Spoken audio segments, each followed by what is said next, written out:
Jingle. Bonjour à vous tous, j'espère que vous allez bien. C'est exactement le même jingle que d'habitude, hein, la même phrase. À la fin de cette vidéo, je vous donne deux infos concernant la reprise des séances de canalisation et l'info d'un week-end flamme jumelle. Si vous voulez en savoir plus, hein, je vous en parle tout à la fin de cette capsule. Aujourd'hui, je vais vous parler de l'amour inconditionnel. Ce parcours de flamme jumelle nous pousse à vibrer l'amour inconditionnel. Ok pour l'info. Super. Mais je vois pas comment je peux aimer davantage mon jumeau d'âme. À notre rencontre, je l'ai aimé d'un tel amour que je n'ai pas besoin qu'on m'apprenne à aimer plus que ça. Je ne peux pas aimer plus que ça. Alors moi, je crois que c'est ça l'amour inconditionnel. Je comprends pas ce qu'on me demande de vibrer. C'est quoi cette foutue énergie d'amour inconditionnel? Pourquoi la vie m'enlève mon jumeau d'âme avec des séparations, des tierces? Moi, je l'aime d'un amour fou. Mais qu'est-ce que je ne vois pas? Qu'est-ce que je ne comprends pas? Et puis cette phrase que j'entends parfois et qui ne résonne pas en moi. Il faut d'abord que tu t'aimes. Non seulement cette phrase ne fait pas écho, mais en plus, elle a le don de m'agacer. Je ne comprends pas ce qu'on essaye de me dire là encore. J'ai pas l'impression de me détester. C'est quoi tout ce vocabulaire et tout ce nouveau concept? Je me suis sentie tellement perdue avec tout ça pendant mon parcours. J'ai très rapidement entendu ces deux mots, amour inconditionnel, sans comprendre la puissance de cette notion et surtout ce qu'il se cache comme énergie derrière ces deux mots. L'amour inconditionnel n'est pas ce que nous ressentons pour notre jumeau d'âme à la reconnexion. Cet amour-là est un amour rempli de souffrance. Nous ne le savons pas puisqu'on ne connaît pas à cet instant autre chose que ce genre d'émotion pour quelqu'un, avec bien sûr une intensité hors du commun pour cette personne qui est notre flamme jumelle. L'amour inconditionnel pour soi-même est une notion très subtile à expliquer. Je vais essayer de vous décrire ça de façon claire. Tout d'abord, l'amour inconditionnel n'est pas un amour tourné vers l'extérieur, ni vers notre jumeau d'âme. C'est une vibration qui est tournée à l'intérieur de nous-mêmes. Et c'est très surprenant à ressentir, car c'est cet état, cette vibration, qui fait que le rapport au monde extérieur est différent. C'est cet état au fond de nous qui nous permet d'avoir une nouvelle vision de notre propre vie. Quand on vibre cette énergie d'amour inconditionnel, nous ne sommes plus atteints par l'ego ou l'attitude des gens autour de nous. C'est quand on n'a plus peur de nos souffrances et de nos propres peurs que nous vibrons cette belle énergie.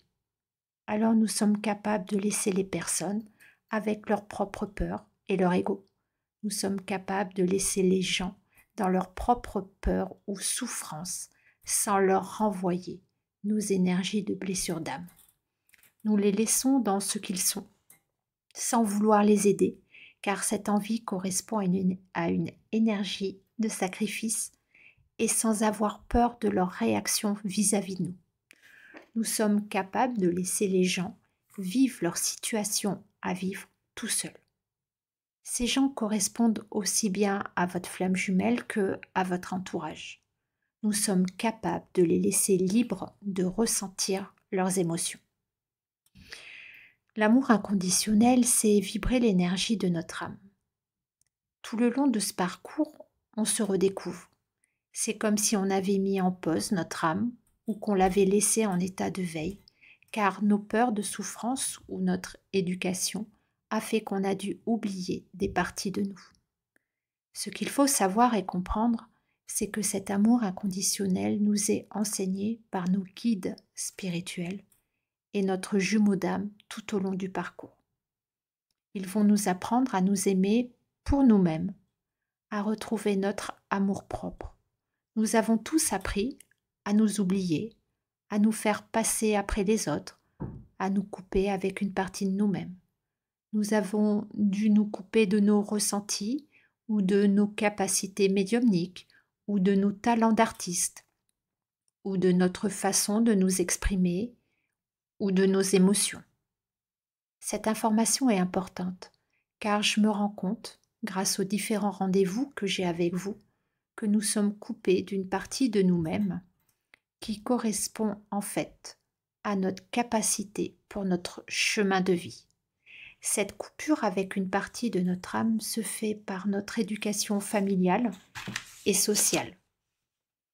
Donc l'énergie de l'amour inconditionnel correspond à la reconnexion, à la vibration de notre âme. Lorsque nous laissons notre âme s'éveiller entièrement, alors nous vibrons cette énergie d'amour inconditionnel. C'est une philosophie de vie que nous apprenons grâce à ce parcours. Et personne d'autre que nous-mêmes peut connaître cette belle vibration qui sommeille en nous. C'est pour ça que ce parcours est un travail intérieur. C'est un processus qui nous apprend à ne plus être tourné vers l'extérieur, mais vers notre intérieur, pour nous permettre de reprendre notre plein pouvoir par rapport à nos dons et nos capacités. Et c'est ce qui nous procure un réel bonheur au fond de nous. C'est ce qui nous nourrit de l'intérieur. Ces dons ou ces capacités ne sont pas toujours de l'ordre spirituel. Et c'est une vraie découverte, parfois, d'avoir accès à nos potentiels, car nous ne savons pas toujours que nous avons ça en nous, tellement nous nous sommes coupés de notre amour inconditionnel, de la vibration de notre âme, au détriment d'un certain code familial ou social imposé. Et comment on arrive à cette vibration d'amour inconditionnel et donc à retrouver l'énergie de notre âme, grâce à cette solitude d'âme que nous vivons tous sur ce parcours. C'est le passage obligatoire pour nous tous. Et je vous avoue que j'aurais bien aimé comprendre pourquoi j'ai eu à vivre cette sensation d'isolement et de solitude d'âme pendant mon parcours. Aujourd'hui, grâce à tout le recul que j'ai, je comprends que cette solitude, d'une incroyable douleur à vivre, est la seule façon pour nous permettre de comprendre qui nous sommes, pour comprendre quelles sont les choses qui nous procurent du bonheur. Quand nous trouvons la force d'arrêter de râler contre cette solitude, contre cette injustice de tout ce qu'on nous fait vivre, et je peux vous dire que nous passons tous par ces étapes, alors nous arriverons à utiliser cette énergie pour nous comprendre et nous faire passer de bons moments avec nous-mêmes. Nous n'avons pas vraiment d'autre choix puisque nous nous retrouvons seuls avec nous-mêmes. Nous nous sentons coupés de tout. C'est pendant ces moments que nous apprenons petit à petit à se redécouvrir, à passer du temps avec nous-mêmes et nous apprenons à prendre réellement soin de nous. Il ne reste que nous à nous occuper. Et c'est de cette façon qu'on finit par retrouver complètement la vibration de notre âme et donc que nous vibrons cette énergie d'amour inconditionnel.